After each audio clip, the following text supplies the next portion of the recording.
Hello and welcomes everyone, this is AnthWolf with another video of my Look at ArcheAge series. And in this video we will be looking more in depth of the skill set and the class system in ArcheAge itself. So, without further ado, let us begin. This is one of my characters, Albireo, and like Eldarin, he is a Battle Rage novice. He is level 9.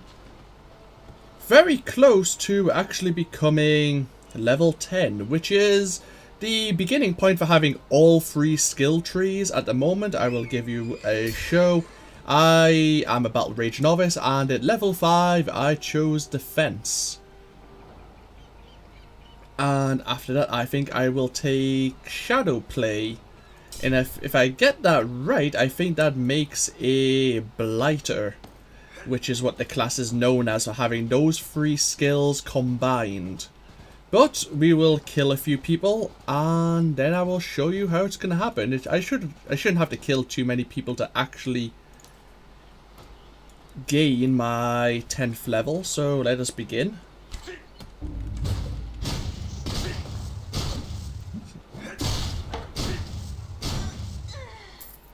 There we are. Say I'll mostly be playing with the Battle Rage skills, getting up close and personal with the melee attacks. Let's see what my percentage is. 92% right now. The Bloodhound's captain is, unlike these normal enemies, which are just classed as normal humanoid enemies, the Bloodhound's captain is classed as a strong enemy. I think I fought one in my, over in that direction, in my Let's Talk for June, and he almost killed me, so let's see if this goes any better. We'll bring him in close, and then we'll charge and knock him over. Yeah, he does a lot of damage early on. We should be okay though, we can knock him over again in another 5 seconds if we need to. There you go. So yeah, that was a close call. We best get ourselves on a horse and out of the way for a moment. Looks like someone's farming some lavender over there. Crimson Star, very nice. Oh, I sent my horse off instead of healing. Oh well. And it's a good place to actually be in, because we need to speak to one of these priestesses over next to that statue in a moment, I believe, to look at the skill set, or if you want to change your skills in the future. And I think I have enough gold to do it once, so it's a fair introduction. What is our percentage out right now? 95%.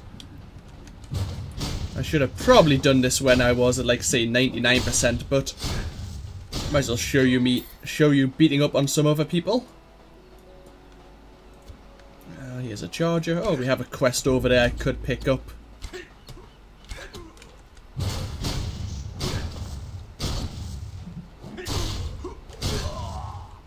Oh, we gained there was a secret quest here. You have slain the Bloodhounds at Moonswept Bay and weakened their siege on the Crescent Throne.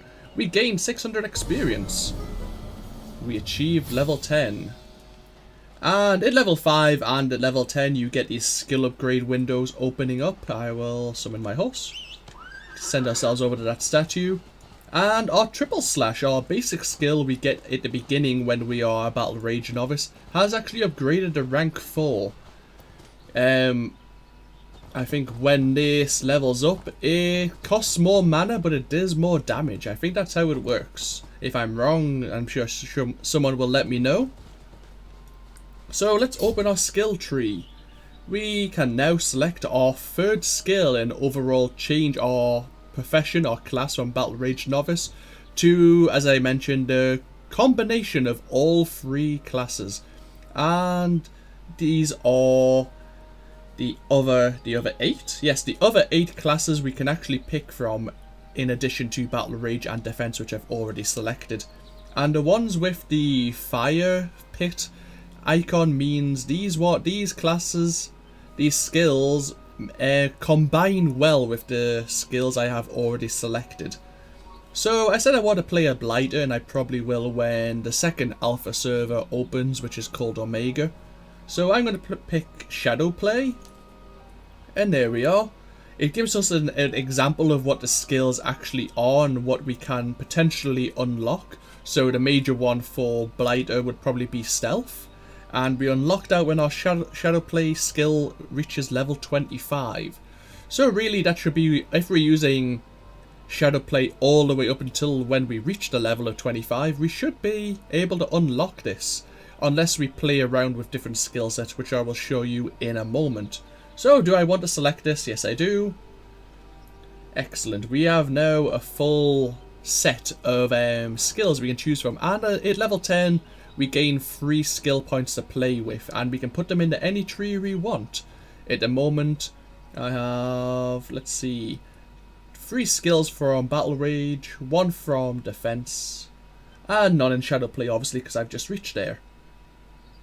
So let's have a look. We can trigger a leap towards the enemy that deals physical damage and stacks blood first, also stunning the enemy. A backward sleep, and another rapid strike, which is probably the basic skill for shadow play if you decide to go for shadow play first. But what is its passive skills? Let us have a look. Launches a counter attack and accumulates 5 bloodthirst after successful evasion from melee damage. So that'd be worthwhile if we have a lot of evasion. Decreases aggro generation, which would be nice for a non-tank profession. Increases critical chance and extra bloodthirst. I'm not too sure what bloodthirst is, but I imagine it stacks, and when you have a certain amount of stacks, it allows you to unlock or use specialist skills, or perhaps it stacks more damage. Someone can no doubt explain bloodthirst more eloquently than I can. What I will do is, when dual wielding, parry deflects range attacks as well. Does dual wielding also mean sword and shield, or does it mean actually 2 weapons, as in 2 one-handed swords? That would be the question I want to know. I am thinking we stun, and that allows us to get supplemental block, which increases our block rate, and has a small chance to stun the enemy when blocking a melee attack. And what was that? No one can attack or be attacked near Nui. Oh, which is actually the statue there, I think. Oh, did someone cast a buff on me? I'm not too sure. Oh well. Anyway, we'll choose that because that's all I want to do. So now we are Blighter. It tells us in the top left here what occupations, what skills we have. We are a Blighter class, which is a combination of Battle Rage, Defense, and Shadow Play. So all these are now level 10, which obviously matches up to what my level is. But if I say you wanted to switch one of these out, I could change the skill. I could change, let's look, speak to her again. And you can do this at any point if you speak to one of these priestesses. You could just say, I want to switch out defense for, what would it, maybe archery. And then I have melee and ranged physical attacks with a bit of stealth mixed in. And it's going to cost me 20 silver to do so. And then I can go back and I have 4 skill points available to play around with. It's removed them from defense, obviously, because I had 4 skill points. But now I get to redistribute them how I want. Now, this is fine, and this is one of the interesting things about ArcheAge, because unlike another MMO, when basically you pick your class first and then maybe you get advanced classes and can distribute skill points accordingly, there is a potential to be a master of all the classes, all 10. And when you do, I think you get a title called Archmaster, spelled like, maybe like that, I think it is. I may have got that wrong, you can let me know. Oh, someone has died recently. But yeah, but the difficulty is, of course, You level up with, I'll just switch mine back out to defense because I want to be a blighter. Oh, well actually I forgot to say, what did that class then change to? Let us go back and have a look again. I do want to exchange my class. What do I now become? I become a outrider.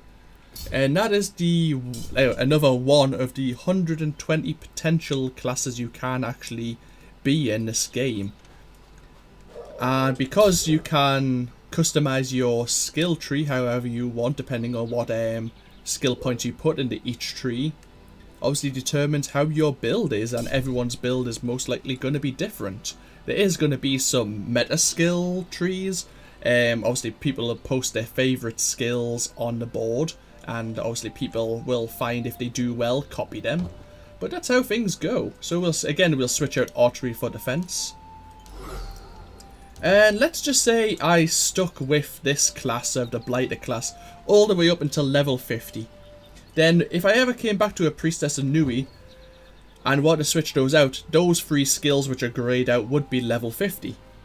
And the rest would still be level 10. They don't actually level up with you. You actually have to have them equipped and gain experience. Whether that's doing dungeon runs, or say crafting, or fishing.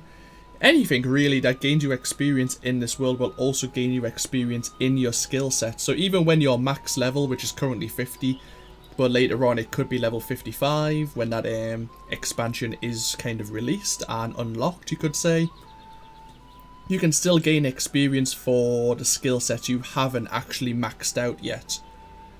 So at the moment I am playing a kind of off-tank DPS class, I suppose you can say. It's obviously got a bit of defense to it there if I buff that up, but it's mostly physical attack with a bit of stealth. But say I want to switch that out entirely, and say I want to go for a healer class sometime in the future, I will switch these all out and say I want to be a healer. Do I have enough? I probably don't have enough money for this. No, I only have 1 silver left. Oh well. We'll have to take an example. Say I want to switch out defense for a battle rage for vitalism, and maybe archery for songcraft, or archery for oromancy. I could basically make a full-on healing class. Now, because these skills would only be level 10, I wouldn't have many of the skills unlocked, but I could still use crafting skills or social aspects of the game like trading to level them up without actually having to get into a lot of combat. That's an interesting pitch he's put on his sails there, or maybe it's a female sailor, I don't know. But yeah, as I say, because of the potential of unlocking all the classes for one particular character, it doesn't mean you don't really need alternate characters really to experience other ways of playing the game. I think one of the developers of the game, from Treon Worlds, where the publishing players, mentioned that basically most alternate classes or alternate toons she plays are mostly extra warehouse space, I suppose you could say.